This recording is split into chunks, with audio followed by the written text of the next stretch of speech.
அனைவருக்கும் வணக்கம். அஸ்ஸலாமு அலைக்கும். இது உங்கள் தகவல் அரங்கம். நான் உங்கள் அஹமது ஜியாம். இந்தியாவின் ஏர் இந்தியா விமான விபத்து இடம்பெற்று சரியாக ஒரு மாதம் நிறைவடைந்திருக்கின்றது. இந்த விமான விபத்து ஆனது உலகில் மிகப்பெரிய சோகத்தையும் மிகப்பெரிய அதிர்வலைகளையும் ஏற்படுத்தியிருந்தது. இந்த விமானத்தில் பயணித்த ஒருவரை தவிர மற்றைய 270 பேரும் உயிரிழந்திருந்தார்கள். இந்த விமான விபத்து மிகப்பெரிய சோகத்தை ஏற்படுத்தியிருந்தது. இந்த விமான விபத்து ஏன் ஏற்பட்டது, எதனால் ஏற்பட்டது என பலரும் பல்வேறு வகையான காரணங்களை சொல்லிக் கொண்டிருந்தார்கள். இப்போது இந்த விமான விபத்து இடம்பெற்று சரியாக ஒரு மாதம் நிறைவடைந்திருக்கிறது. இன்றைய தினம் 12ஆம் தேதியாக இருக்கிறது. கடந்த ஜூன் 12ஆம் தேதி தான் இந்த விமான விபத்து இடம்பெற்றது. இந்த விமான விபத்து எதனால் ஏற்பட்டது, எப்படி ஏற்பட்டது என்பது சம்பந்தமான ஆய்வுகள் இடம்பெற்று கொண்டிருந்தது. விமானத்தின் கருப்பு பெட்டியானது மீட்கப்பட்டு தரவுகள் எடுக்கப்பட்டு ஆய்வுகள் நடத்தப்பட்டு கொண்டிருக்கிறது. இதன் முடிவு தற்பொழுது வெளியாக இருக்கிறது. முதற்கட்ட முடிவு வெளியாக இருக்கிறது. விமான விபத்து புலனாய்வு அமைப்பு தான் இந்த விசாரணையை முன்னெடுத்து வருகிறது. அந்த அமைப்பானது இன்றைய தினம் அதிர்ச்சியான தகவலை வெளியிட்டிருக்கின்றது என்று தான் சொல்ல வேண்டும். நாங்கள் எதிர்பார்க்காத முடிவைத்தான் இந்த விமான விபத்து புலனாய்வு அமைப்பு தற்பொழுது வெளியிட்டிருக்கின்றது. பலரும் சொல்லியிருந்தார்கள், விமானத்தின் ஃப்ளப் என்கின்ற பகுதி இயங்காமல் போனது, அதனால் தான் விபத்துக்குள்ளானது. அடுத்த காரணமாக சொல்லப்பட்டிருந்தது, பறவைகள் விமானத்தின் 2 என்ஜினுக்குள்ளும் சென்றதால் விமானம் தொடர்ச்சியாக இயங்க முடியாமல் கட்டிடத்தில் மோதியதாக சொல்லப்பட்டிருந்தது. அடுத்த காரணமாக சொல்லப்பட்டிருந்தது, விமானத்தின் டயர்கள் வெளிநோக்கி இருந்த வண்ணம் விமானம் பறந்ததினால் விமானம் தொடர்ச்சியாக மேலெழுந்து பறக்க முடியாமல் கட்டிடத்தில் மோதியதாக சொல்லப்பட்டிருந்தது. அடுத்ததாக விமானத்தின் எரிபொருளில் கலப்பு இடம்பெற்றிருக்கலாம் என சொல்லப்பட்டிருந்தது. அதற்கு அடுத்தபடியாக சதி வேலைகள் இடம்பெற்றிருக்கலாம் என சொல்லப்பட்டிருந்தது என பல்வேறு காரணங்கள் சொல்லப்பட்டிருந்தது. ஆனால் இப்போது விசாரணைகளின் அடிப்படையில் வந்திருக்கின்ற உண்மையான தகவல்களை பார்க்கும் பொழுது நான் மேற்சொன்ன அந்த அனைத்து காரணங்களும் பொய், அது நடந்திருக்க வாய்ப்பில்லை என தற்பொழுது வெளியாக இருக்கின்றது.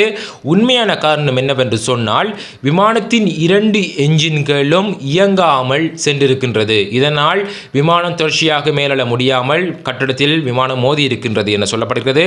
அதில் முக்கியமான காரணம் என்னவென்று சொன்னால், கட் ஆஃப் சுவிட்ச் ஆஃப் செய்யப்பட்டிருக்கின்றது என்றுதான் சொல்லப்படுகிறது. விமானத்தின் கட் ஆஃப் சுவிட்ச் ஆனது எவ்வாறு ஆஃப் செய்யப்பட்டது, மனித தவறினால் ஆஃப் செய்யப்பட்டதா அல்லது வேண்டுமென்றே ஆஃப் செய்யப்பட்டதா என விசாரணைகள் தற்பொழுது இடம்பெற்றுக் கொண்டிருக்கின்றது. ஆனால் கருப்பு பெட்டியில் மீட்கப்பட்ட தரவுகளின் அடிப்படையில் வந்திருக்கின்ற தரவுகளை நாங்கள் பார்க்கும் பொழுது இது வேண்டுமென்றே ஆஃப் செய்யப்படவில்லை, சதி வேலைகள் எதுவும் செய்யப்படவில்லை. இது ஏதோ ஒரு தொழில்நுட்ப குறைபாடு அல்லது மனித தவறினால் இடம்பெற்றிருக்கலாம் என்றுதான் நாங்கள் சொல்ல வேண்டி இருக்கின்றது. அந்த அறிக்கை அவ்வாறு தான் சொல்கின்றது. விமானத்துக்கு எரிபொருளை வழங்குகின்ற கட் ஆஃப் சுவிட்ச் ஆனது ஆஃப் செய்யப்பட்டிருக்கிறது. இதனால் 2 என்ஜின்களுக்கும் எரிபொருள் செல்லாத காரணத்தினால் விமானம் செயலிழந்து கட்டடத்தில் போய் மோதி இருக்கின்றது என்று தான் சொல்லப்படுகிறது. விமானி சக விமானியிடம் ஏன் நீங்கள் கட் ஆஃப் சுவிட்சை ஆஃப் செய்தீர்கள் என கேட்டிருக்கிறார். அதற்கு சக விமானி சொல்லியிருக்கிறார், நான் ஆஃப் செய்யவில்லை என சொல்லியிருக்கிறார். இந்த தரவும் அந்த பிளாக் பாக்ஸில் பதிவாகி இருக்கிறது. ஆகவே இதை நாங்கள் பார்க்கும் பொழுது இது வேண்டுமென்று செய்யப்பட்ட விடயம் அல்ல. 2 விமானிகளும் மீண்டும் விமானத்திற்கு எரிபொருளை வழங்குவதற்கான கட் ஆஃப் சுவிட்சை ஒன் செய்வதற்கு ஒன் செய்திருக்கின்றார்கள். ஆனால் விமான என்ஜின்கள் மீண்டும் செயல்படுவதற்கு மறுத்துவிட்டது, செயல்பட முடியவில்லை. இதனால் தான் விமானமானது கட்டடத்தில் போய் மோதியிருப்பதாக விமான விபத்து புலனாய்வு அமைப்பு இந்திய அரசிடம் இந்த அறிக்கையை வெளியிட்டிருக்கிறது. 15 பக்க அறிக்கையை தான் வெளியிட்டிருக்கின்றது. 270 பேர் இந்த விமான விபத்தில் உயிரிழந்தார்கள். ஒரே ஒருவர் தான் உயிர் தப்பியிருந்தார். இந்த ஒரே ஒரு பேர் மீதும் சந்தேகம் நிலவி இருந்தது. பலர் சந்தேகம் வைத்திருந்தார்கள். இவர் எப்படி உயிர் தப்பினார், இவர்தான் ஏதும் சதி வேலைகள் செய்துவிட்டதாக சொல்லியிருந்தார்கள். அவையெல்லாம் பொய்யான விடயங்கள், அவையெல்லாம் வதந்திகள். உண்மையான தகவல் இதுதான் என்று இப்பொழுது வெளியாக இருக்கின்றது.